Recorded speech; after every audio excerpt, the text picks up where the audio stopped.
Olá, tudo bem com vocês? Gostaria de falar sério com você um pouquinho e eu trago para você uma palavra de Deus e o assunto é: você acha que tudo vai voltar ao normal? Você pensa que tudo vai voltar ao normal?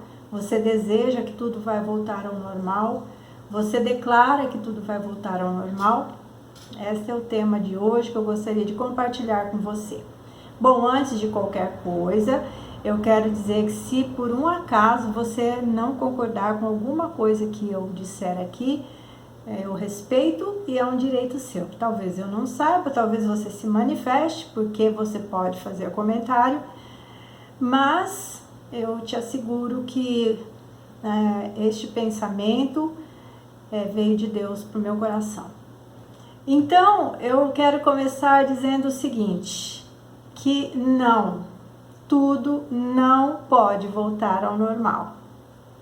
Não se assuste, porque eu não estou falando assim de coisas, por exemplo, de estarmos reunidos, de podermos abraçar as pessoas que amamos, de estarmos num culto ou numa festa, de voltarmos a frequentar lugares que gostamos. Não, essas coisas com o tempo elas vão retornando, se Deus quiser.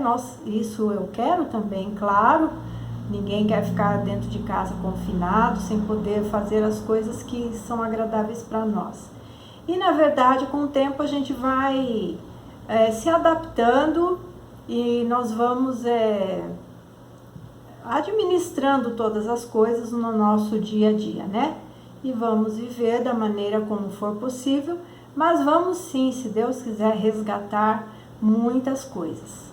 Eu gostaria de falar, de voltar a algumas coisas que talvez eram antes nas nossas vidas, antes de começar toda essa loucura que está acontecendo, dessa pandemia, de um ano atrás, né? E eu queria dizer para você o seguinte, que se tudo voltar ao normal, teria sido em vão os propósitos de Deus para tudo isso. Porque eu estou falando que Deus tem propósito em todas essas coisas, né?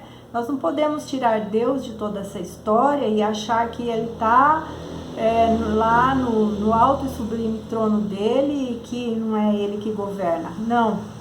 Né? Vamos lembrar da palavra de Eclesiastes, no capítulo 3, no versículo 1, que diz assim: tudo tem o seu tempo determinado, e há tempo para todo propósito debaixo do céu. E Romanos 8, 28 também diz assim: sabemos que todas as coisas contribuem juntamente para o bem daqueles que amam a Deus e daqueles que são chamados segundo o seu propósito. Temos aqui uma palavra que nos dá duas situações, que Deus tem propósito para aqueles que o amam e para aqueles que Ele chamou. Então, se você se encaixa nesta palavra, se você ama a Deus e você sabe que Ele te chamou para um propósito, então é com você que eu estou falando. Bom, nós precisamos compreender nessa história que nós estamos vivendo, tão difícil. É uma história muito difícil e nós não podemos isentar ninguém, né?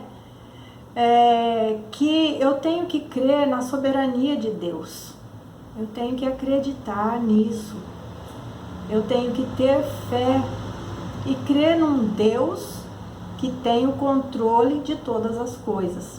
Ou eu creio nisso, que Ele tem o controle absoluto de todas as coisas, ou então eu vou ter que acreditar que Deus não controla nada, que Ele está errado e que existe alguém mais poderoso que Ele e que toma todas as decisões. Mas eu acho que não é assim. Creio que Ele toma todas as decisões com relação ao mundo, à humanidade. Creio que Ele sim controla.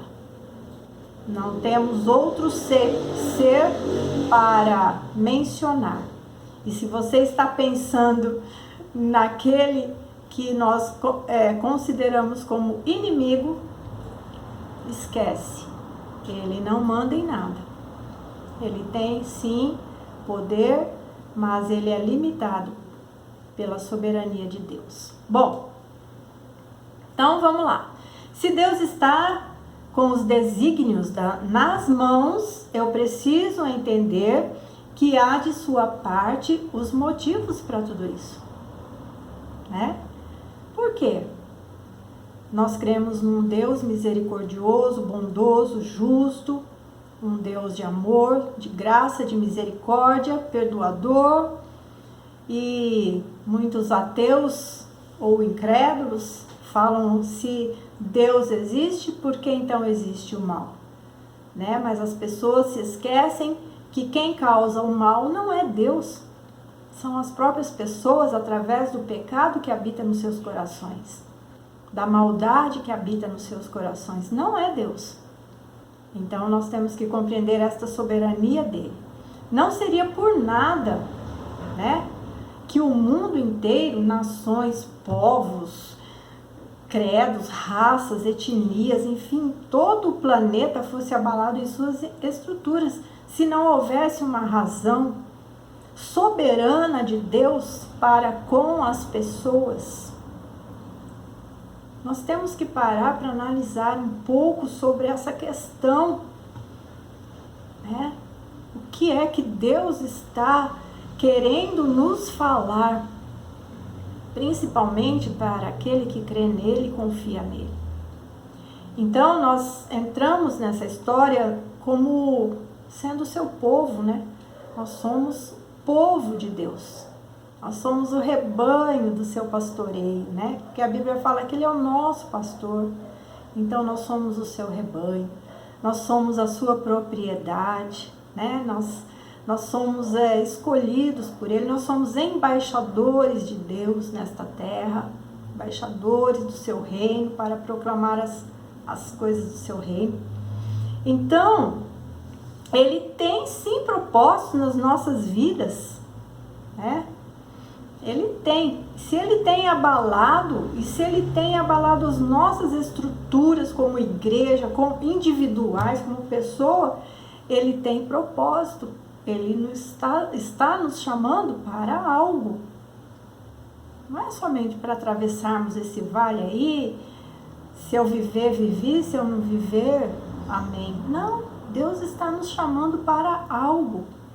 Todas as vezes que Deus chamou algum servo dele, das histórias escritas na Bíblia, Deus antes fez uma revolução, ainda uma pequena ou grande revolução. E Deus deu uma prova, chamou essas pessoas. E se você for ver cada história na Bíblia, você vai ver, pode abrir a Bíblia, seja no Antigo Testamento, no Novo Testamento, você vai constatar que todas as pessoas descritas ali, todos os personagens, as pessoas que Deus escolheu para tratar e chamou e tinha um propósito e trouxe algum desígnio para essa pessoa, você vai verificar que antes Deus chamou para alguma coisa, Deus fez um desafio, né? Então, não tenho aqui, eu poderia dar muitos exemplos, mas você pode abrir a Bíblia e procurar uma história. E você vai ver que antes dele cumprir o propósito que ele tinha para a pessoa, ele fez alguma coisa, ele revolucionou, ele chamou de alguma forma, ou ele provou, para depois fosse cumprido a sua soberana vontade. Foi necessário então abalar as nossas estruturas mundiais, da economia, da saúde, fome mundial, desemprego, liberdades individuais, as liberdades coletivas também, né? Tudo isso está abalado, gente. Nossas estruturas foram todas abaladas. Justiça social, Deus tem permitido que tudo isso está sendo mexido como numa panela. Uma panela. Tem hora que a gente estremece de coisas que nós temos visto. E nós muitas vezes não podemos fazer nada, nós temos que confiar em Deus.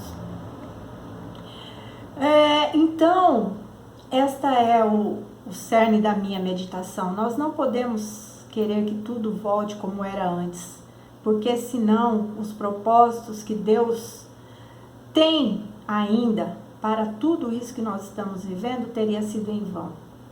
Então nós temos que pensar para o que Ele está nos chamando. Amélia, que propósitos são esses? Então eu vou te fazer um desafio. Pense na sua vida 1 ano atrás.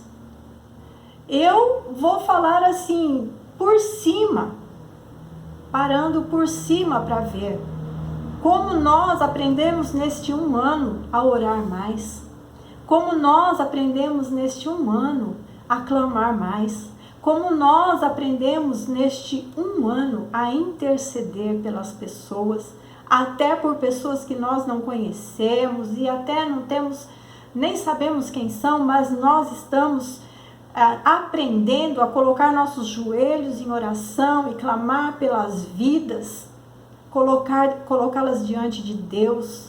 Deus tem movido muitas coisas que antes nós achávamos que era tão importante para nós, perderam o valor. Diante da iminência da vida ou não vida, nós olhamos para tantas coisas que antes às vezes a gente até exigia de Deus, e hoje a gente olha e a gente só quer viver, né? E como quando a gente vê tantas pessoas enfermas nos hospitais, a gente agradece por estar em casa, né? E tantas vezes que tantas pessoas que perderam os empregos, estão sem um salário, nós agradecemos porque nós temos o pão na nossa mesa. Coisas pequenas, mas que hoje nós valorizamos muito mais. As mudanças que Deus fez e gerou dentro de nós, nós não podemos voltar a ser como éramos antes. Nós não podemos mais, como igreja, ser como antes, ter as paredes de divisão, ter cada um no seu quadrado, cada um no seu cantinho, seguindo as suas doutrinas. Não podemos mais pensar desta forma. Temos que agora olhar do ponto de vista de Deus e olhar do ponto de vista de reino de Deus, porque a união faz a força. Leia João capítulo 17, ele não fazia parte da igreja, nós só líamos, mas nós não vivíamos. Quando Jesus, antes de ir ao céu, ele falou: Pai, faça-os deles um, para que o mundo te conheça e saiba que tu me enviastes. Mas estava cada um defendendo as suas bandeiras. E hoje nós temos a necessidade de estarmos orando uns pelos outros, de estarmos nos unindo. Não tem mais essas barreiras de divisão. Graças a Deus nós não podemos voltar como era antes.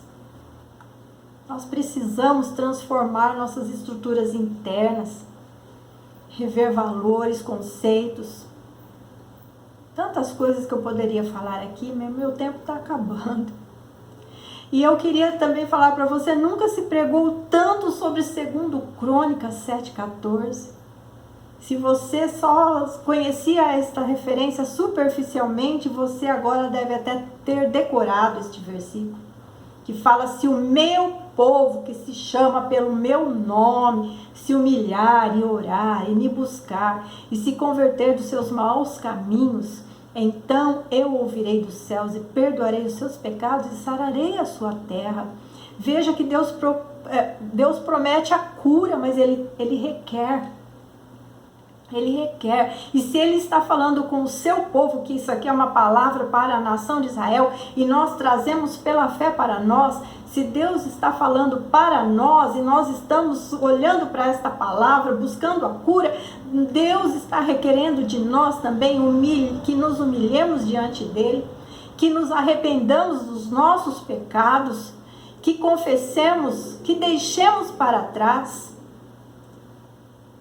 E aí cada um sabe diante de Deus aquilo que está dentro do seu coração, que você precisa olhar. E também, de uma maneira geral, nós temos que orar, buscar a Deus e orar pela nação e pedir perdão pelos pecados, da maneira coletiva, da maneira individual, da maneira pessoal também.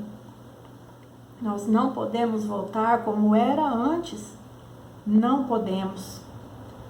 E aí nós temos o exemplo, né, do povo de Israel, quando Deus os tirou do Egito, né? Que eles passaram 40 anos até que eles entendessem o que Deus queria, né? Nós temos que entender o que Deus quer de nós, o que Deus está falando. Então, busquemos dentro de nós arrependimento, conversão verdadeira do nosso ser interior, daquelas coisas que só o Senhor sabe a respeito de nós, né? Aquelas coisas profundas que às vezes a gente não tem vontade nem coragem de falar nem com o nosso melhor amigo. Vamos lembrar que o povo no deserto, ao primeiro sinal do perigo, o que eles quiseram? Voltar para trás. Não, eu quero voltar para trás, porque eles tiveram medo. Quando viram o mar, aquelas águas na frente dele, quando viram atrás o exército dos egípcios vindo atrás deles, quando eles viram que eles estavam num deserto, eles quiseram voltar. Esqueceram até que eles eram escravos, só lembraram dos pepinos, melões, cebola, sei lá. Esqueceram que eles apanhavam, que eles eram privados de tantas coisas, né? E por causa deles não entenderem o propósito de Deus, deles não entenderem o que Deus queria deles naquele momento, naquela situação, uma jornada que duraria no máximo 2 semanas, de 10 a 15 dias, durou 40 anos. Deus precisou que eles ficassem 40 anos, né? E assim como Deus preparou aquele povo para conquistar uma terra, Deus também agora, nessa caminhada que nós estamos, neste mundo, nós estamos também numa jornada. Deus nos preparou para uma conquista.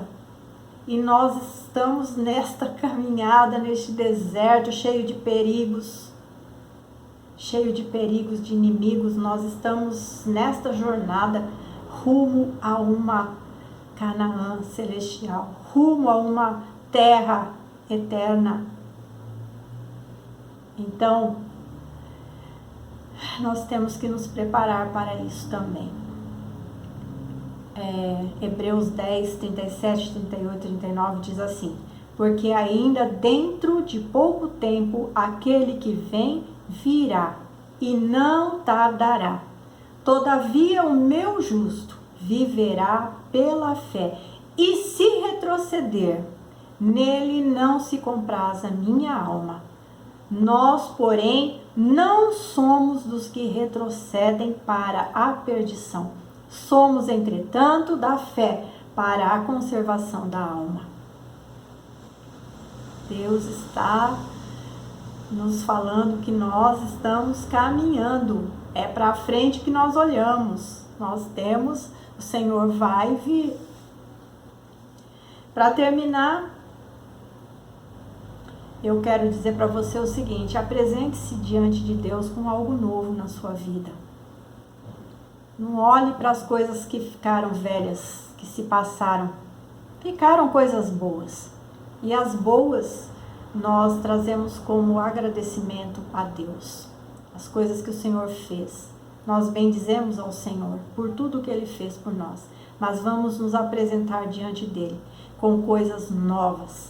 Nos nossos corações, propósitos novos na nossa vida, desafios novos na nossa vida. Vamos buscar o querer de Deus, porque a Bíblia fala que Ele opera em nós o querer e o realizar. Nós temos que estar prontos para o seu querer e o seu realizar. Vamos nos lembrar das misericórdias do Senhor, esquecer das coisas que estão para trás, prosseguimos para o alvo, para o prêmio que o Senhor nos chamou, da sua soberana vocação em Cristo Jesus. olhando firmemente para Jesus, autor e consumador da nossa fé. Não queira voltar como tudo era antes. Queira fazer coisas novas para o Senhor. Queira deixar as coisas velhas. Eis que tudo se fez novo. E eu vou encerrar esta palavra com o Salmo 96:1, que diz assim: cantai ao Senhor um cântico novo. Cantai ao Senhor, todos os moradores da terra. Este é um desafio para todos, para mim, para eu não me acomodar, não me conformar com as coisas deste mundo, não tomar a forma das coisas que estão acontecendo, mas ser transformada pela renovação da minha mente, do meu entendimento em Cristo Jesus. É um grande desafio. Vamos levantar pela fé, o justo viverá pela fé. Deus abençoe sua vida. Eu espero que o Senhor tenha falado no seu coração. Deus abençoe você, em nome de Jesus.